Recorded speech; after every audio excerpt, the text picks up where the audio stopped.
ಜಾತ್ರೆ ಬಂದ್ಬಿಟ್ರೆ ನಮ್ಮಂತರ ಹಬ್ಬನೇ ಅದು ನಮ್ಗೆನೆ ಅದಕ್ಕೆ ಹೇಳಿದ ಅಲ್ಲೂ ಅಮ್ಮ ನೋಡಿದ್ರ ಇಲ್ಲಿ ನೋಡ್ಕೊಂಡು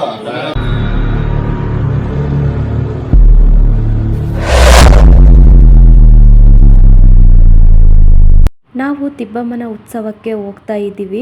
ನಾನು ಸುಮಾ ಮತ್ತು ಮಕ್ಕಳು, ನಮ್ಮ ರಾಜು, ನನ್ನ ಮಗ ಎಲ್ಲ ಕೂಡ ಹೊರಟಿದ್ದೀವಿ. ಅಲ್ಲಂತೂ ಉತ್ಸವ ತುಂಬಾ ಚೆನ್ನಾಗಿದೆ, ನೀವು ಕೂಡ ನೋಡ್ಬೋದು. ಇನ್ನು ಅಲ್ಲಿಗೆ ಹೊರಟ್ವಿ. ಅಲ್ಲಿ ಬಸಪ್ಪನ ಕರ್ಕೊಂಡು ಬರಲಿಕ್ಕೆ ಬಸಪ್ಪ ಬಂದಿದ್ದರು. ಹಾಗಾಗಿ ಬಸಪ್ಪನ ಕರ್ಕೊಂಡು ಬರಲಿಕ್ಕೆ ಎಲ್ಲರೂ ಬರ್ತಾ ಇದ್ದಾರೆ. ಕಳಶ ಕನ್ನಡಿ ತಗೊಂಡು ಮತ್ತು ವಾದ್ಯದ ಜೊತೆ ಎಲ್ಲರೂ ಕೂಡ ಬಸಪ್ಪನ ಕರ್ಕೊಂಡು ಬರೋಕ್ಕೆ ಹೋಗ್ತಾ ಇದ್ದಾರೆ ಸ್ನೇಹಿತರೆ. ನಾವು ಕೂಡ ಹೋಗ್ತಾ ಇದ್ದೀವಿ. ನೋಡ್ತಾ ಇರ್ಬೋದು ಎಷ್ಟು ಚೆನ್ನಾಗಿ ಅಮ್ಮನ ಉತ್ಸವ ಮಾಡ್ತಾರೆ ಅಂದರೆ ವರ್ಷ ಕೂಡ ಹೀಗೆ ಮಾಡ್ತಾರೆ. ತುಂಬ ಅಂದರೆ ತುಂಬ ಗ್ರ್ಯಾಂಡಾಗಿ ಅಲಂಕಾರ ಮಾಡಿ ಬಸಪ್ಪನ ಕರೆಸಿ ಮತ್ತು ಏನಂತಾರೆ ಪೂಜಾ ಕುಣಿತ ಮತ್ತು ವೀರಗಾಸೆ ಇದನ್ನೆಲ್ಲ ಕರೆಸಿದ್ರು. ತುಂಬ ಅಂದರೆ ತುಂಬ ಚೆನ್ನಾಗಿದೆ ವಿಡಿಯೋ ಸ್ನೇಹಿತರೆ, ಎಲ್ಲೂ ಸ್ಕಿಪ್ ಮಾಡಬೇಡಿ ನೋಡಿ. ಎಷ್ಟು ಚೆನ್ನಾಗಿದೆ ಅಂದರೆ ತುಂಬ ಚೆನ್ನಾಗಿದೆ ಸ್ನೇಹಿತರೆ. ನಾವಂತೂ ತುಂಬಾ ಎಂಜಾಯ್ ಮಾಡಿದ್ವಿ. ಈಗ ಅಲ್ಲಿ ಬಸಪ್ಪ ಬಂದಿದೆ. ಅವತ್ತು ಸಂಕ್ರಾಂತಿ ಹಬ್ಬ ಆಗಿರೋದ್ರಿಂದ ಅಲ್ಲೂ ಕೂಡ ಸಂಕ್ರಾಂತಿ ಹಬ್ಬ ಮುಗಿಸ್ಕೊಂಡು ಬಸಪ್ಪನ ಕರ್ಕೊಂಡು ಬಂದಿದ್ದರು. ಹಾಗೆ ಎಲ್ಲರೂ ಕೂಡ ಕರ್ಕೊಂಡು ಬರೋಕ್ಕೆ ಹೋಗ್ತಾ ಇದ್ದಾರೆ.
ಮೂಗೂರು ತಿಬ್ಬಮ್ಮನ ಮಹೋತ್ಸವ ಇತ್ತು ಸ್ನೇಹಿತರೆ. ಹಬ್ಬದ ದಿನ, ಸಂಕ್ರಾಂತಿ ಹಬ್ಬದ ದಿನ ನಾವು ಕೂಡ ಹೋಗಿದ್ವಿ.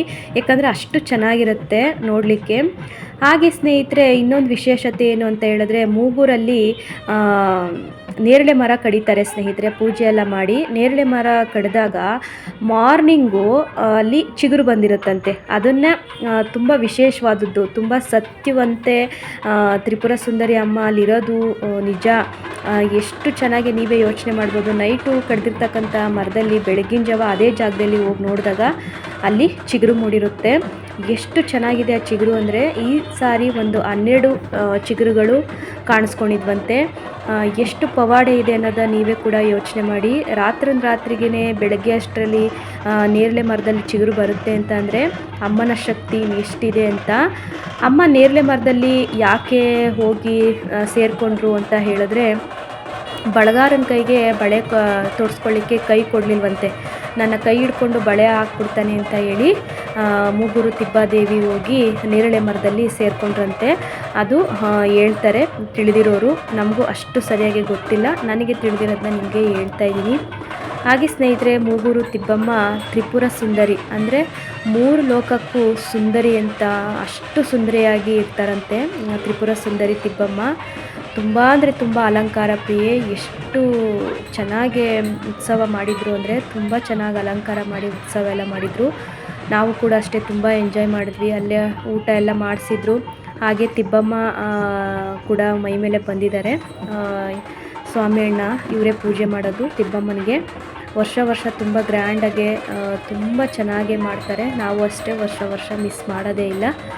ನಾವು ಕೂಡ ಹೋಗ್ತೀವಿ. ನೋಡೋಕ್ಕಂತೂ 2 ಕಣ್ಣು ಸಾಲ್ತಾ ಇರಲಿಲ್ಲ, ಅಷ್ಟು ಚೆನ್ನಾಗಿತ್ತು ಸ್ನೇಹಿತರೆ. ನಮ್ಮ ಕರ್ನಾಟಕದಲ್ಲಾಗಿರ್ಬೋದು ಎಷ್ಟು ಶಕ್ತಿ ದೇವರುಗಳು ಇದ್ದಾರೆ, ನಮ್ಮನ್ನು ಕಾಯ್ತಾ ಇದ್ದಾರೆ ಅಲ್ವಾ. ನಮಗಂತೂ ನಾವೇ ಒಂಥರ ಅದೃಷ್ಟವಂತರು ಅಂತ ಹೇಳ್ಬೋದು. ತುಂಬ ಖುಷಿ ಆಯಿತು ಸ್ನೇಹಿತರೆ ಇದೆಲ್ಲ ನೋಡಿ. ಹಾಗೆ ನಿಮಗೂ ಕೂಡ ಈ ವಿಡಿಯೋನ ಶೇರ್ ಮಾಡ್ತಾಯಿದ್ದೀನಿ.